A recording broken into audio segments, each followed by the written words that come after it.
Late that night, still in my gown, still smiling for people who didn't deserve it, I slipped away from the ballroom and followed the sound of laughter down a quiet hotel hallway. My wedding was in full swing downstairs. The string quartet was playing our song. Guests were clinking glasses, cameras were flashing. My parents were beaming like they'd finally exhaled after years of waiting to see me safe and settled. And I was walking toward the bridal suite with my veil still pinned to my hair, because I needed 5 minutes to breathe. I didn't get 5 minutes. The door to the lounge was slightly ajar, just enough to let warm air spill into the hallway, and with it, a woman's unsteady voice. "I wore a wedding dress today too," she whispered, like she was confessing a sin. "Doesn't that mean I married you, even a little?" I froze. My first thought had to be that it had to be some drunk guest, some joke, some chaotic mistake that would be embarrassing but harmless. Then I heard my husband's voice, low, rough, unmistakable. "Daniel Hayes. You think you're my bride?" he said, and there was a laugh in his throat that didn't belong in a marriage. "Don't flatter yourself." A breathy sound, a soft pleading laugh that turned into a sniffle. Tiffany, I realized, like my brain finally caught up to the obvious. Tiffany Miller, my bridesmaid. The bright-eyed intern everyone adored. The same girl who'd been posting behind the scenes, wedding content all week like this was her moment too. I didn't move. I didn't even blink because through that crack in the door, I saw them. Tiffany was perched in white tulle that wasn't hers, her hands clutching at Daniel's shoulders like she could anchor herself to him. He had her waist in his grip, holding her like she was something he'd already claimed. And she was crying, real tears, smeared mascara, trembling lips, while she looked at him like a prayer. "My dress ripped," she breathed. "So what are we now? Is this your wedding night?" She slid off him like she was about to storm away, like she wanted him to chase her. He did. Not with tenderness, not with love, but with control. In one swift motion, he caught her by the hair, turned her, and pressed her up against the floor-to-ceiling glass. Below us, the lawn was lit with fairy lights. People were walking past, laughing, carrying champagne. The wedding march drifted up from the speakers, perfectly timed like the world itself had become an accomplice. It was one-way glass mirrored from the outside, a private stage for him. I watched Daniel's reflection in the window, and I watched the way he leaned in, like the risk made him feel alive. Tiffany's voice broke again. "Promise me. Tonight is only ours. Don't touch anyone else." His answer was a harsh whisper, the kind that doesn't belong in a vow. "You don't get to make demands." And then her tone changed, soft, worshipful, desperate. "As long as I get to stand beside you," she murmured, "I'll do anything." Something inside my chest pulled tight, like a hand had reached in and squeezed my heart until it forgot how to beat. Everyone said Daniel loved me. Everyone said he'd been devoted since we were young. We grew up in the same circles, private schools, charity galas, the kind of world where reputations were inherited like last names. He confessed to me on graduation day like it was a romantic movie, like the universe had been holding its breath for us. And maybe once it had been real. But 3 months ago, his phone started lighting up with a name he said he couldn't stand. Tiffany. Always Tiffany. He'd complain that she was clumsy, that she made mistakes, that she asked too many questions. And yet he'd say it with a smile that didn't reach me. That was when I knew the man who once looked at me like everything was gone. I covered my mouth because the sound that wanted to come out of me was ugly. It wasn't a sob, it wasn't a scream, it was the sound of something breaking. I turned away before I could see any more. I walked down the hallway like a ghost in a white gown, like if I moved fast enough, I could outrun the truth. A few doors down, my assistant was waiting, because my family didn't do anything without plans layered under plans. Maya stood up the second she saw my face. Her eyes widened. "Miss Reed? Rachel? What happened? Are you okay?" I didn't answer. I couldn't. I just reached past her and opened the folder she was holding. Inside was a contract with a bland title and a sterile logo. Cloud Legacy Playback/Phoenix Identity Reset Program. 7 days. That was the timeline. A week until a person could disappear so completely that even their digital shadow would look like it never existed. The program had been built for high-profile clients who needed a second life. Witnesses, victims, people whose names had become cages. It was expensive, it was secretive, it was brutal in how thorough it was. And my family had a stake in it.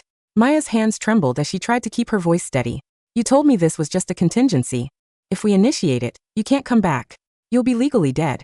There will be no links, no accounts, no trail, not even your face in public databases." Behind me, from the sweet-eyed fled, there were muffled sounds, breath, movement. The faint cadence of a woman crying and a man breathing like he owned the world. Maya flinched. "It's your wedding night," she whispered, horrified. "Who would?" I snapped the folder shut and pressed it into her arms, hard enough that she stumbled back a step. "This has nothing to do with them," I said, and my voice didn't sound like mine. It sounded flat, clean, final. Maya's eyes filled with panic. "Rachel, please. If you do this, you'll vanish. Your parents. They'll know I'm dead. They're the only ones who will." I took the pen from her shaking fingers. At the bottom of the page was a line for the participant's name. The original one was someone else, a paid volunteer, a controlled test case. I crossed it out and wrote mine. Maya's breath hitched. No, we can swap you out. We can delay, we can. We continue, I said. Participant changed to me. I signed before my hands could start shaking. 7 days. I looked down the hallway once more, toward the suite where my husband was celebrating his wedding night early.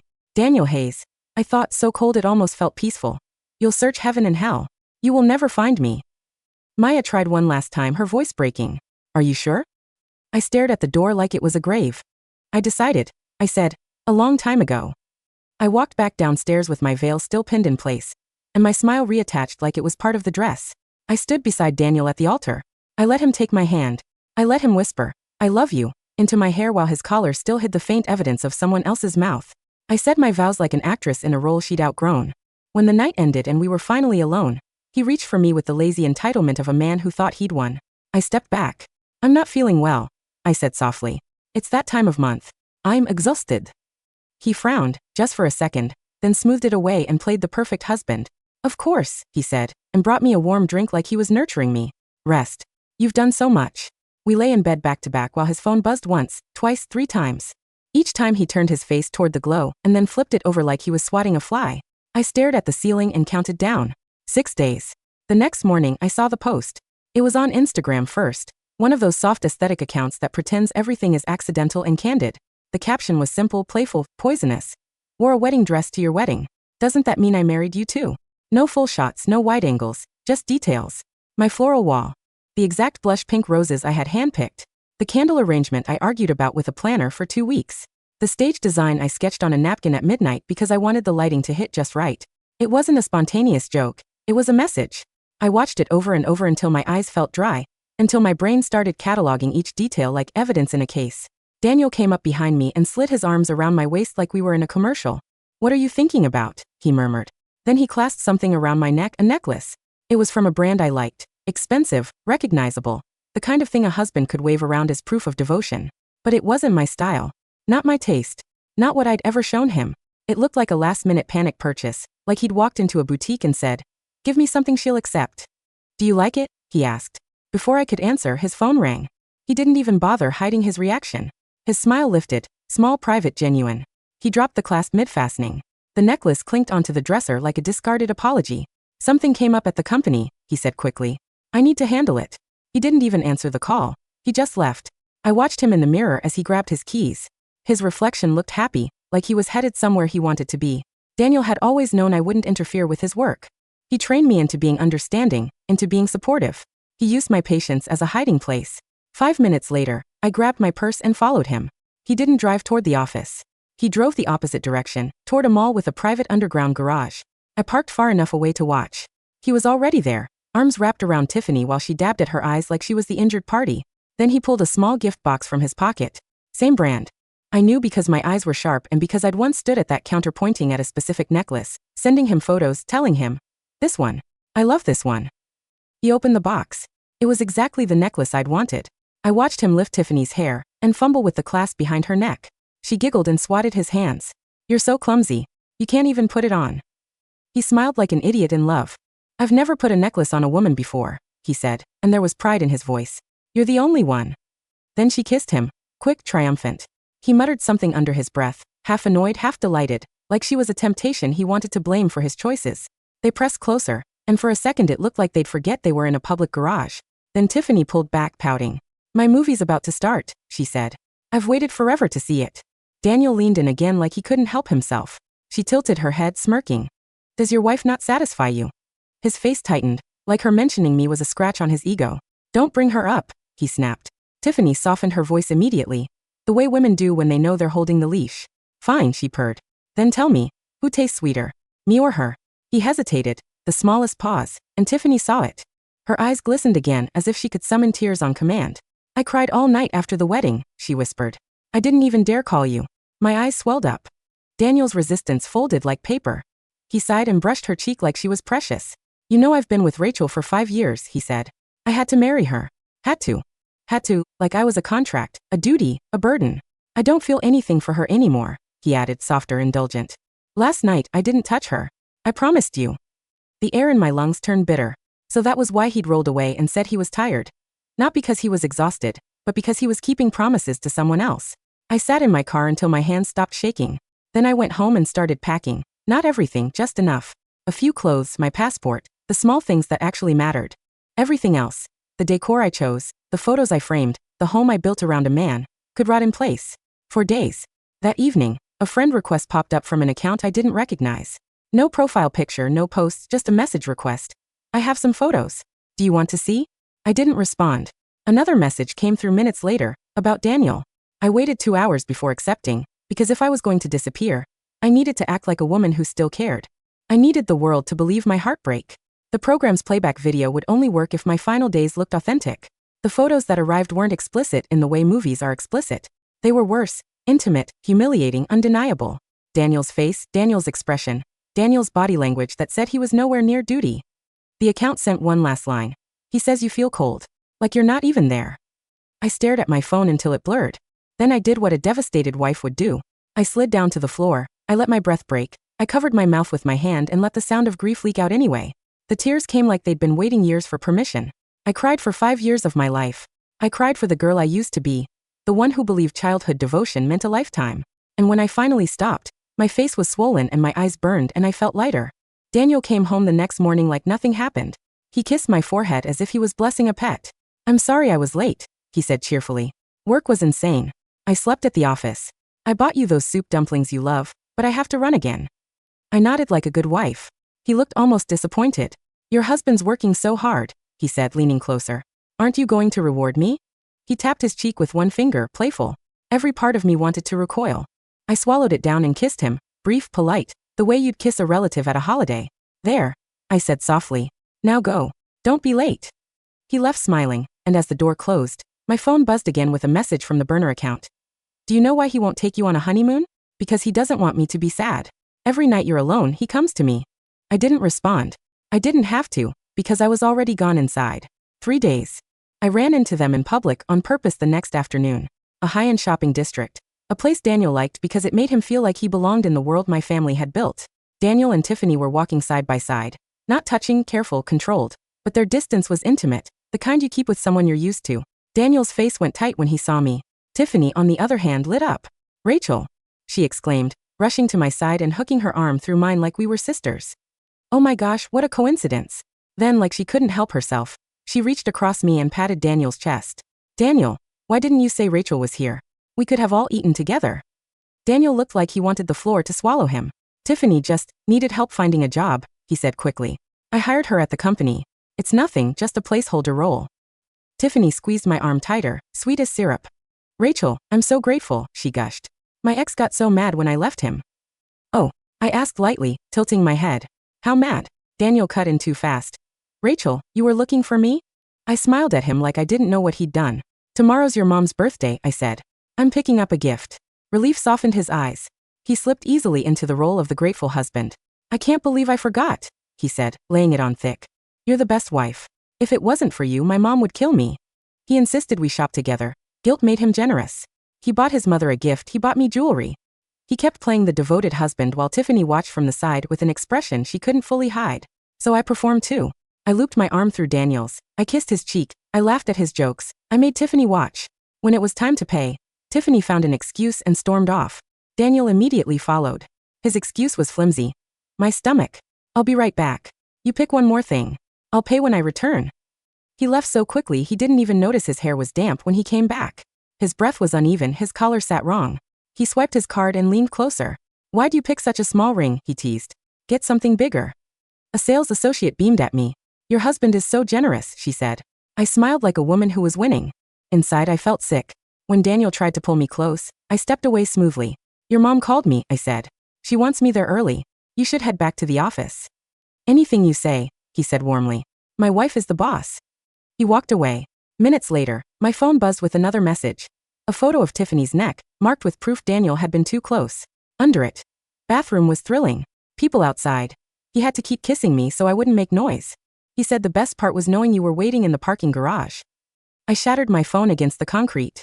Not because I couldn't handle it, because I needed the world to think I couldn't. I crouched behind a pillar, face buried in my hands, breathing like I was falling apart. 2 days. At dinner that night, Daniel played the perfect son. His mother liked me, she always had. She'd been good to me in ways Daniel never deserved. She patted my hand and said, When are you giving me a grandbaby, A big healthy one. That's all I want. Daniel immediately performed devotion. Mom, Rachel's been working so hard. Let her live for herself a little longer. We'll think about it when she's ready. Everyone cooed. My parents smiled sadly, believing the script like they always had. I looked at them and felt a sharp ache. They thought I was finally safe. They didn't know I was counting down to my own funeral. Daniel kept silencing calls under the table. The more he tried to hide it, the more restless he became. His mother finally snapped. Are you having a meeting at the dinner table? Are you that busy? I rescued him with the softness he used to claim he loved. Mom, I said gently, the company's taking on new projects. He's been working nonstop. Don't scold him. Daniel's relief was instant. Exactly, he said, grabbing the excuse like a lifeline. I have to run. Something urgent. He left before anyone could object. I stood to. I'll walk him out, I said. His mother laughed. You two can't stand to be apart for 1 minute, she teased. Daniel drove fast. He didn't notice me following. He stopped at a bridge on the edge of the city where the water below was dark and wide and loud. Tiffany was waiting there.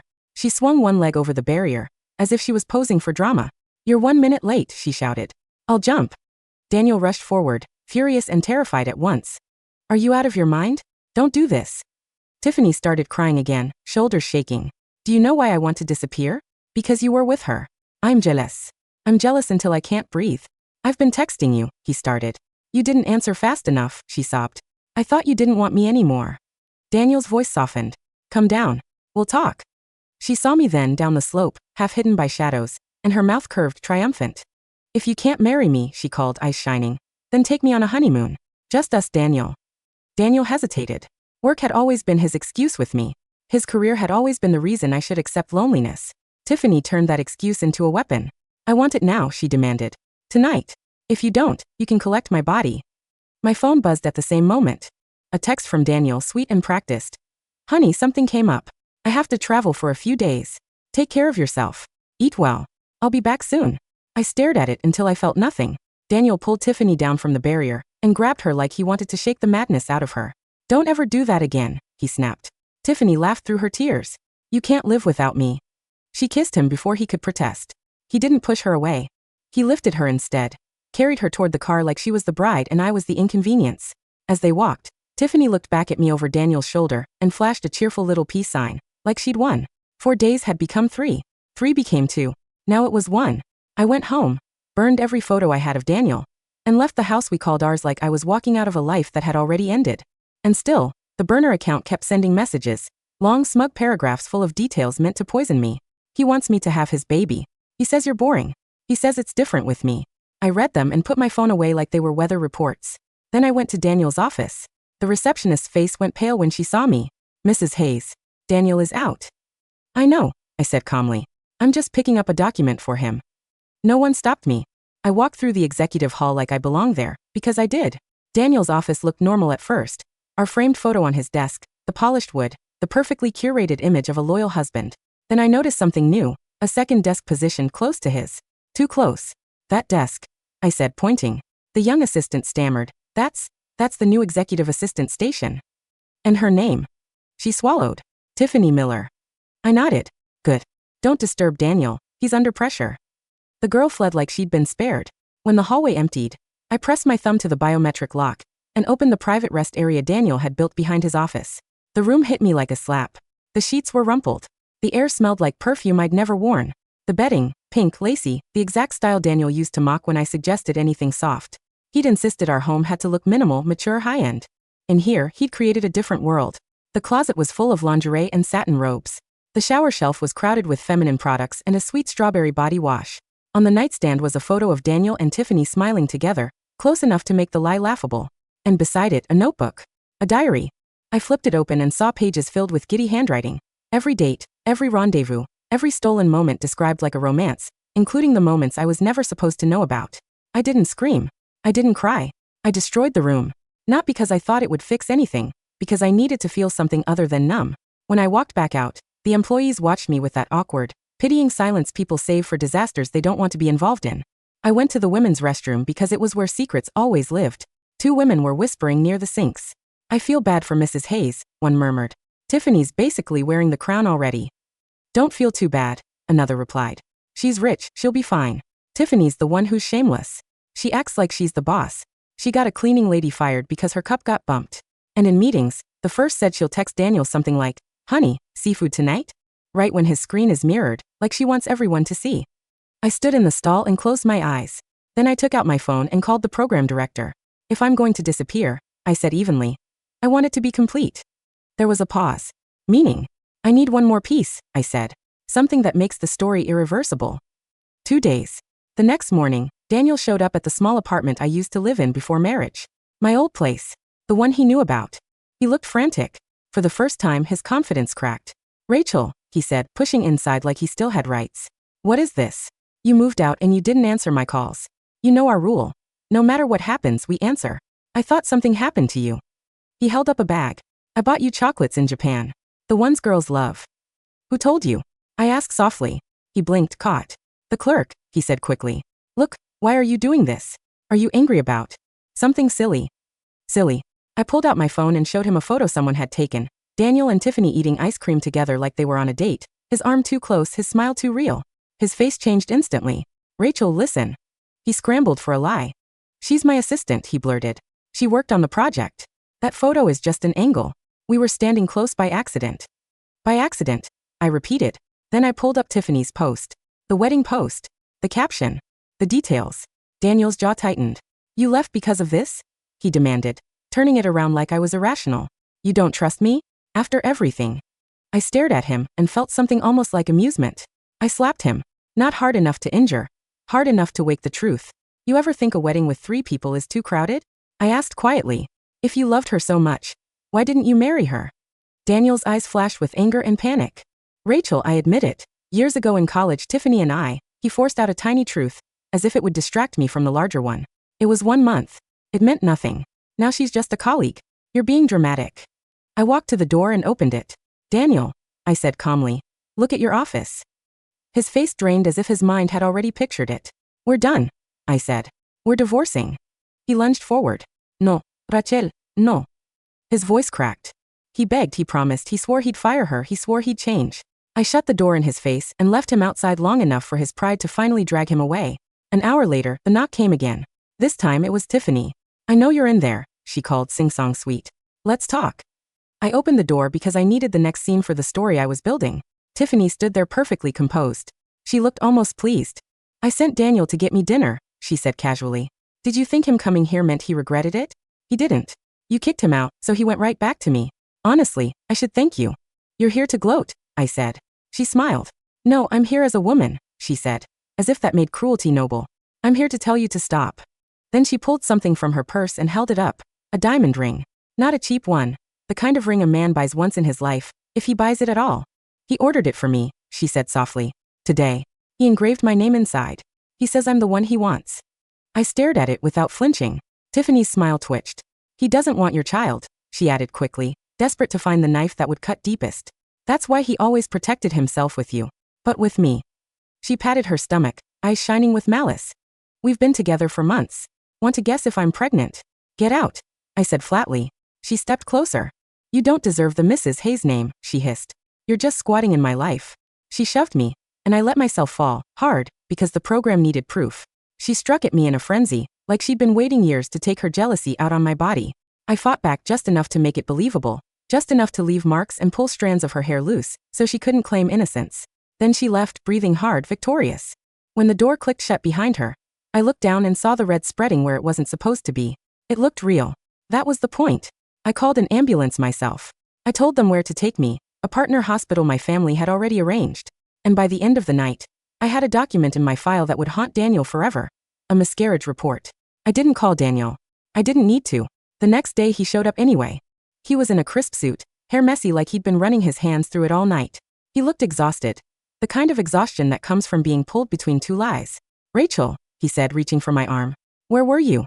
Don't do this. Come home." I pulled away. "Divorce," I reminded him. "Are you hard of hearing?" He swallowed. "I'll fire Tiffany," he said quickly. "I'll make her disappear from the company. She seduced me, okay? I was drunk, I was stupid, but I don't love her. I love you." He started dialing HR right in front of me like it was a performance. I watched him with a calm that made him look insane. "And then what?" I asked. "You'll keep her somewhere else? Like a secret apartment? A secret life?" Daniel's eyes looked wild. What do I have to do to make you believe me? He begged. Move back in. Watch me. I'll do anything. I shook my head once. There's only one answer, I said. Divorce. That night, he called from a different number. His voice was soft, intimate, full of memory. Tonight is our 6-year anniversary, he said. Are you really going to leave me alone? I almost laughed at the audacity. Daniel, I said quietly, if you don't love me, why won't you let me go? I'm not clinging to you. I'm begging for freedom. His voice rose, frantic. No. I love you. I love you. I would rather die than lose you. I hung up. Seconds later, another call came through. Tiffany's voice, bright with excitement. Did you put cameras in your house? She asked. Do you want to see something interesting? My stomach didn't drop. It stayed still, heavy, resigned. I opened the security feed because the story demanded it. In the living room of the house I decorated, Tiffany walked in wearing Daniel's shirt like she belonged there. She climbed onto his lap, swaying, playing for the camera. I'm jealous, she whined. You keep telling her you love her. Why don't you say you love me? Daniel pushed her off, hard enough that she landed on the rug, shocked. You're crossing a line, he snapped. You don't get to question what happens between my wife and me. For a second, I saw something like annoyance in him, like she was a problem he didn't want to manage tonight. Then Tiffany changed tactics immediately. She got up, sweet again. I made you dinner, she said lightly. Do you want to eat? Daniel followed her into the dining room. The table was empty. He frowned. What dinner?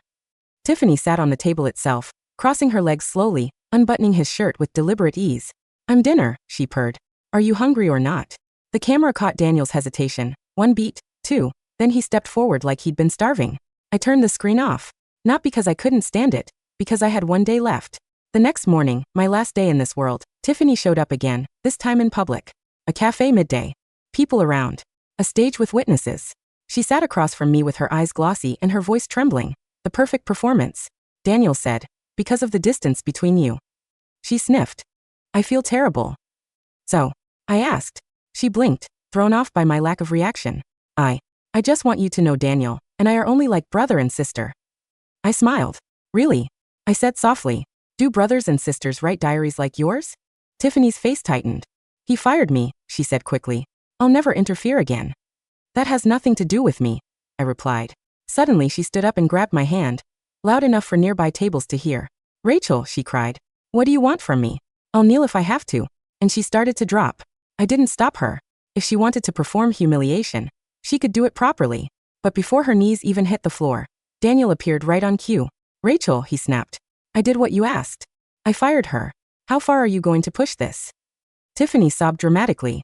Daniel, don't blame her. I was the one without boundaries. If kneeling helps her forgive us, I'll do it. I'll do anything if she'll come home. Daniel's hand stayed on Tiffany's shoulder, steady, protective, while he looked at me like I was the villain. People stared. Whispers started. I smiled because the absurdity deserved it. Come home. I repeated. To share your strawberry-scented body wash? Daniel's face changed. He let go of Tiffany abruptly like she burned him. Rachel, listen. If you come back, I'll do anything. Anything. I took a step back. Go comfort your sweetheart, I said calmly. You make me sick. Tiffany leaned into him, crying harder, and Daniel hesitated, torn between chasing me and holding her up. He chose her. Of course he did. Not long after I walked away, the burner account called. Tiffany's voice was bright, pleased, intimate, like she was whispering into my ear from inside my own life. He's in the shower, she said, using the strawberry body wash. I kept walking. If I were you, she continued, almost cheerful, I'd just disappear. Find a bridge and end it. At least then you'd stop being pathetic. I hung up. My hands didn't shake because I wasn't doing this for her. I was doing it for me. At the program office, Maya looked at my face and seemed to understand instantly. Rachel, she whispered, voice cracking. We can still. I shook my head once. I met the director's eyes and said the line like it was a decision, not a plea. Let the story say I went somewhere quiet. I told him. Let it say I walked away from everything. Then softer, because even in a manufactured ending I wanted honesty. Let me disappear. That night, my death became trending news. The official story was simple and devastating. Rachel Hayes, heiress and CEO, was reported missing near the river just after midnight. Her car was found. Her last movements were caught on distant cameras. Search teams worked through the night. By morning, the headlines had decided what grief wanted most: certainty. She's gone. My parents collapsed when they confirmed it. Even knowing the truth, their bodies didn't understand the difference between real loss and a loss that wore my face. Daniel arrived late, stumbling, frantic, like he'd run from Tiffany's arms to mine too late. When they showed him what they'd found, he broke. He clutched what he believed was me and cried like the man in love he pretended to be. shaking so hard his knees gave out. Tiffany stood behind him, pale and rigid. For the first time, she looked scared, because she hadn't believed I would actually vanish. Then the Phoenix program representatives arrived, men in crisp suits, professional voices, the kind of calm that makes grief look messy and shameful. One of them approached Daniel gently. "Mr. Hayes," he said, "Rachel Hayes purchased our Cloud Legacy playback service." Daniel's head snapped up, eyes bloodshot. "Playback. She left a final recorded sequence," the man said. "She requested it be shared publicly after her death." Daniel clung to the possibility like it was oxygen. "Show me." "We can," the representative said, polite and clinical. "With the processing fee." Even in tragedy, money still opened doors. Daniel paid. And while the world watched his breakdown, I sat in a small apartment in Austin, Texas under a new name, Sienna. On the table in front of me was a new identity, documents, records, a life built like a stage set. Childhood photos, school transcripts, a history detailed enough to withstand scrutiny. I'd been raised in Austin. No parents, no siblings, a life that fit the emptiness I needed. I looked up at the livestream feed on my laptop as Daniel led everyone back to the Hayes family home. My parents, his parents, Tiffany, so they could watch Rachel Hayes' last days. The video began. And it didn't show anything supernatural. It didn't show secrets. It showed reality, stitched together in a way that made it impossible to deny. Me leaving the suite. My face in the hallway. Daniel's texts. Tiffany's posts. The intimacy Daniel tried to hide. Tiffany's taunting messages. The day I walked into Daniel's office and found the rest area that wasn't made for me. Every lie, every betrayal. Every moment Daniel had painted me as dramatic for noticing. Daniel watched for less than 5 minutes before he exploded. He turned, grabbed Tiffany, and shoved her so hard she fell onto the floor. "You were told not to touch her," he roared, voice cracking. "Do you know who you are? Do you know what you are?" Tiffany scrambled back, sobbing. "I loved you," she cried. "I didn't think she would. I just wanted her to leave you." My father, who had once treated Daniel like a son, stepped forward and punched him. The sound was dull, heavy. "You animal," my father said, shaking. "She never told us one bad thing about you. Not once. And you drove her into the ground." My mother's sob broke open. "You promised," she choked out. "You promised you'd take care of her for life." The playback kept going, merciless. The bridge. The business trip text. The security camera footage. Tiffany's final phone call. And then the hospital scene. The miscarriage report slid onto the table like a verdict. The program representative's voice stayed calm as he spoke to the room. "We deal in proof," he said. "Medical records can be verified." The video showed me in a hospital bed, eyes empty, voice barely there as a doctor asked if I wanted to notify the baby's father. And my recorded answer, soft and lifeless, filled the room. "No, there's no baby anymore. And there's no father." Daniel collapsed to his knees. Tiffany shrank into a corner. Then the audio from her last call played, louder than anyone expected, clear enough to make her cruelty echo off the walls. "If I were you, I'd just disappear. Find a bridge and end it." Tiffany screamed, trying to cover her mouth, but it was too late. Her voice had already branded itself into everyone's memory. Daniel snapped. He didn't hear her begging, he didn't hear her saying she was sorry. He only heard the word that mattered. "My baby." He lashed out like a man possessed, breaking glass, shouting threats, shaking with a grief he didn't earn. And when Tiffany tried to claim she was pregnant, he stared at her with something terrifying in his eyes. "You don't get to say that," he said, voice hollow. "You don't get to carry anything that belongs to her." That was when Tiffany finally understood she'd never been loved, she'd been used. By morning, the police were involved. The evidence was too public, too damning. Tiffany's messages weren't drama anymore. They were documented harassment, coercion, psychological abuse that pushed a woman toward the edge. And because Daniel couldn't stop himself from being violent when his mask slipped, his sentence grew heavier than she expected. The girl who once smiled in my bridal party became a headline for all the wrong reasons. I didn't celebrate. I just watched the screen and felt tired.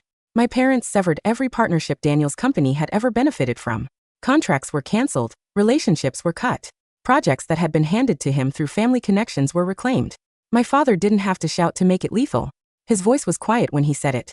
From now on, he survives on his own merits. Daniel didn't have many. For months after my death, he unraveled publicly. His company faltered, his focus cracked. The man who used to charm rooms started looking hollow in interviews, haunted in every photo. 6 months passed. My parents moved parts of their business to Austin for a fresh start because they couldn't breathe in the city where they'd buried a daughter. And that's how they met Sienna, a quiet woman with no family, no history worth investigating, and a face that made them flinch the first time they saw it because grief always recognizes what it lost. They didn't ask too many questions. They didn't want to. They simply gathered me into their orbit like they were rescuing themselves. They called me their goddaughter. They told people I reminded them of someone they loved. And slowly, they started smiling again.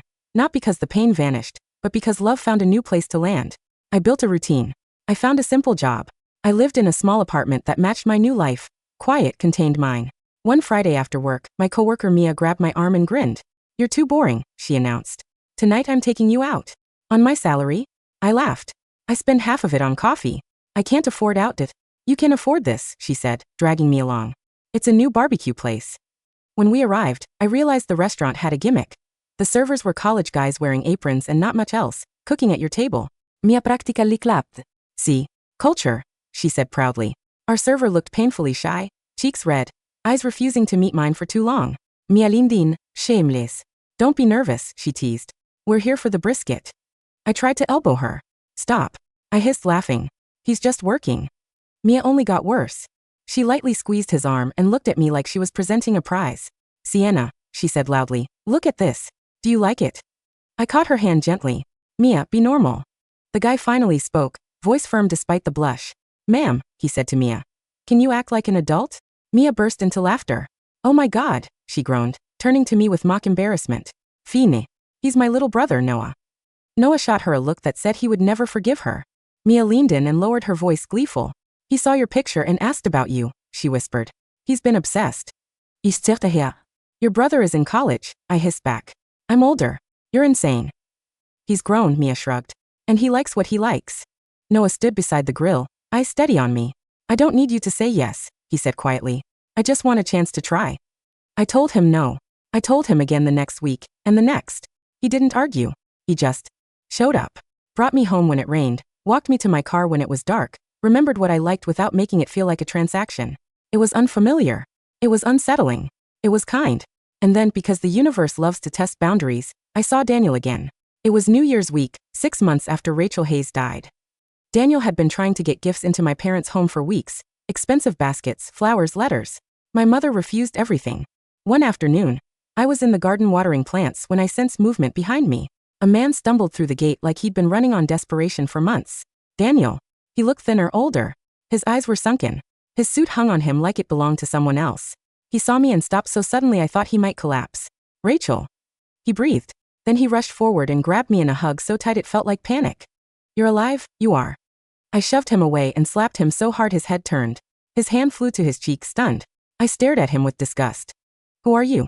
I snapped. "Get your hands off me." He blinked like he couldn't understand English. My mother stormed outside at the sound. The second she saw Daniel, her face twisted with fury and pain. "Get out," she cried. "Get out of my house. You destroyed my daughter and you still won't leave us alone." Daniel looked between us, frantic. "You only had one daughter," he whispered, voice breaking. "You only had Rachel." My mother's sob turned sharp. "Don't you dare say her name." I stepped between them and spoke slowly, deliberately, like I was explaining something to a child. "I look like her," I said. "That's why they took me in. I'm their goddaughter." Daniel stared at me harder, searching for cracks. The resemblance was close enough to torment him, but it wasn't exact. I wasn't as tall, my voice didn't match, my mannerisms were sharper, less polished, because Sienna didn't have to behave like a perfect heiress. He knew. He just didn't want to accept it. After that day, I started having Noah pick me up from work. Not because I was helpless, but because I didn't want Daniel's shadow near me. One night, Daniel cornered me on the sidewalk outside my building. "Just one drink," he said, voice hoarse. "Just talk to me." I looked at him, and felt something cold bloom in my chest. "I don't talk to killers," I said. Daniel flinched. "I didn't. Because of you," I continued louder. "My parents cried every day for half a year." His eyes filled with tears. "I just want to know about her," he whispered. "Anything. How she was at the end. What she said. What she..." "I didn't know her." I lied smoothly. "Everything I know is from my parents after she died." I leaned closer, voice low and vicious. "If you loved her, why didn't you die too?" Daniel let out something like a laugh that wasn't humor. "I should," he said hollow. "But I wanted to take care of her parents. That's all I have left." I scoffed. "They had me. You're nothing." Daniel grabbed my arm as I turned away, desperation turning him reckless. I yanked back. "Touch me again and I call the police." I snapped. Then Noah appeared out of nowhere, like he'd been watching from the shadows, exactly as he later admitted. He swung once. His fist connected with Daniel's jaw. Daniel crumpled to the pavement like his body had finally given up. Noah stood over him, breathing hard. "Don't touch her," he said coldly. "You don't get to put your hands on her." Daniel looked up, dazed. "Who are you?" Noah didn't flinch. "Her boyfriend," he said, loud enough to make it true in the moment. "And you're not doing this again." He looked at me then, eyes fierce and gentle at the same time. "If it were your sister," he asked quietly, Would you want me to hit him? I stared down at Daniel. The man I once loved, now reduced to a desperate stranger. And something inside me finally unclenched. Yes, I said simply. Hit him. Noah didn't need permission twice. Daniel didn't fight back. He just lay there like a man who believed pain was the only thing he deserved. I crouched down near him and spoke softly so only he could hear. Do you like this face? I asked. You wanted to see her again, didn't you? His eyes squeezed shut. She's gone, I whispered. You don't get to bring her back by haunting people who look like her. I stood and took Noah's hand. As we walked away, Noah stayed silent for a long time.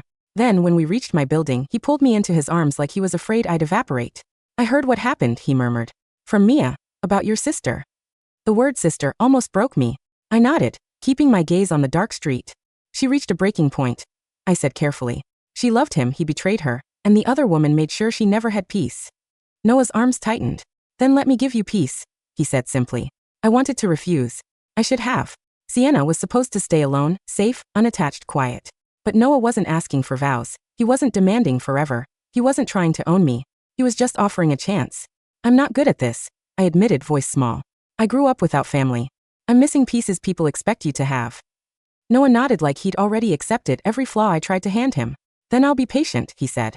Give me 6 months. If you still don't want me, I'll walk away. And the terrifying part was, I believed him. A year after Rachel Hayes died, I finally said yes. Not to marriage, not to promises I couldn't guarantee, just yes to trying. Noah stopped calling me ma'am, or letting Mia call me sis. He started showing up at my door with that boyish grin and saying, Sienna, where are we going on our date? It was ridiculous. It was sweet. It was the first time in years I felt loved without needing to earn it. 3 months into dating, my mother called me into the kitchen. Her eyes were tired, her voice was steady. Daniel Hayes is dead, she said. I didn't ask how. I didn't ask why. I didn't ask if he regretted it. I didn't ask if he said my name. I just nodded once because it didn't matter. My mother watched my face carefully, like she was looking for a crack in the new life we'd built. He asked to be buried beside Rachel, she said quietly. We refused. I know, I said and meant it. Because his ending, whatever it was, had stopped belonging to me the day I signed my name on that contract. Daniel could die for love. He could die for guilt. He could die for obsession. None of it would change what he did while I was alive. I walked out onto the balcony that night and listened to the city sounds below, cars' laughter, music drifting from somewhere far away. Noah came up behind me and wrapped his arms around my waist. You okay? He asked softly. I leaned back against him and stared at the dark sky. I'm fine, I said truthfully. I'm not her anymore. And for the first time the words didn't feel like grief. They felt like freedom.